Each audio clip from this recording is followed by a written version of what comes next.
HK Patil ಸಾಹೇಬ್ರು ಈಗಾಗಲೇ ಅಲ್ಲೇ ಪ್ರೆಸ್ ಮೂಲಕ ಮಾತಾಡಿದ್ದಾರೆ.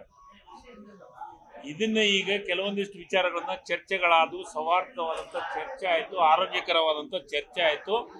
ಚರ್ಚೆ ಮಾಡಿ ಮತ್ತೆ ಮುಂದಿನ ಕ್ಯಾಬಿನೆಟ್ಗೆ ತರನು ಇನ್ನೂ ಒಂದಿಷ್ಟು ಕೆಲವೊಂದಿಷ್ಟು ಮಾಹಿತಿಯನ್ನು ಒದಗಿಸ್ಬೇಕು ಅಂತ ಕೆಲವೊಂದಿಷ್ಟು ಸಚಿವರು ಇನ್ನೂ ಒಂದಿಷ್ಟು ಮಾಹಿತಿಯನ್ನು ಒದಗಿಸ್ಬೇಕು ಅಂತಂದು ಕೇಳಿದಾಗ ಆ ಮಾಹಿತಿಯನ್ನು ಒದಗಿಸುವಂತ ಇಲಾಖೆ ಮಂತ್ರಿಯಾಗಿ ಇಲಾಖೆ ಅಧಿಕಾರಿಗಳಿಗೆ ನಾವು ಈಗಾಗಲೇ ಸೂಚನೆಯನ್ನು ಕೊಟ್ಟಿದ್ದಾರೆ ಮುಖ್ಯಮಂತ್ರಿಗಳು.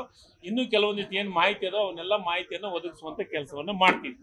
ಅದಕ್ಕೆ ಪ್ರಾಥಮಿಕವಾಗಿ ನಾವೇನು ಈಗ ಕೊಟ್ಟಿದ್ದೀವಿ, ಒಂದು ವಾರದಿಂದ ಬುಕ್ಕ ಕೊಟ್ಟಿದ್ದೀವಿ. ಆ ಬುಕ್ಕದ ವಿಚಾರವನ್ನು ಕೆಲವೊಂದಿಷ್ಟು ಚರ್ಚೆ ಮಾಡಿ ಅದ್ರ ಬಗ್ಗೆ ಇವತ್ತು ಇನ್ನು ನೆಕ್ಸ್ಟ್ ಕ್ಯಾಬಿನೆಟ್ಗೆ ತರುವಂತ ಕೆಲಸವನ್ನು ಮಾಡ್ತೀವಿ. ಏನೆಲ್ಲ ಅದನ್ನ ಹೇಳಿದ್ನಲ್ಲಿ ಇದು ಬಿಟ್ರೆ ಬದಲಿ ಏನು ಚರ್ಚೆ ಇಲ್ಲ. ನೆಕ್ಸ್ಟ್ ಕ್ಯಾಬಿನೆಟ್ಗೆ ಮತ್ತೆ ಇನ್ನೂ ವಿವರವಾದಂತ ಮಾಹಿತಿಯನ್ನ ಏನು ಆಕ್ಷೇಪ ಇಲ್ಲ, ಏನಿಲ್ಲ, ಯಾವುದೂ ಇಲ್ಲ. ಬಹಳ ತಪ್ಪೇನಾಗಿಲ್ಲ.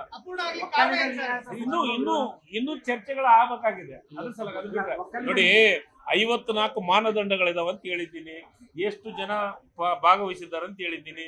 ಎಷ್ಟು 5 ಕೋಟಿ 98 ಲಕ್ಷ ಜನರು ಇದರ ಜಾತಿ ಜನಗಣತಿ ಇದು ಆರ್ಥಿಕ ಮತ್ತು ಸಮೀಕ್ಷೆ ಒಳಗೆ ಭಾಗಿಯಾಗಿದ್ದಾರೆ ಅಂತ ಹೇಳಿದ್ದೀನಿ. 1,60,000 ಅಧಿಕಾರಿಗಳು ಕೆಲಸ ಮಾಡಿದ್ದಾರೆ ಅಂತ ಹೇಳಿದ್ದೀನಿ. ಈಗಾಗಲೇ ಎಲ್ಲ ಒಂದು ವಿವರವಾಗಿ ಹೇಳಿದೀವಿ. ಅದಕ್ಕೆ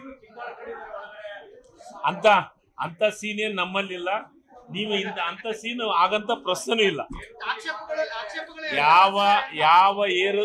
ಯಾವ ಏರು ಧ್ವನಿ ಇಲ್ಲ, ಏನಿಲ್ಲ. ಅದು ನಿಮ್ಮಲ್ಲಿ ಸೃಷ್ಟಿ ಆಗಂತದ್ ಬಿಟ್ರೆ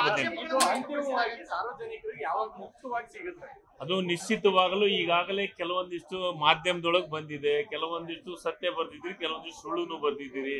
ಅದ್ರ ಬಗ್ಗೆ ನೆಕ್ಸ್ಟ್ ಕ್ಯಾಬಿನೆಟ್ ಒಳಗೆ ಪೂರ್ಣ ಪ್ರಮಾಣ ಚರ್ಚೆ ಆದ್ಮೇಲೆ ನಿಮ್ಮ ಎಲ್ಲರಿಗೂ ಮಾಧ್ಯಮದೊಳಗೆ ಒದಗಿಸುವಂತ ಕೆಲಸವನ್ನು ಪ್ರಾಮಾಣಿಕವಾಗಿ ಮಾಡ್ತೀವಿ.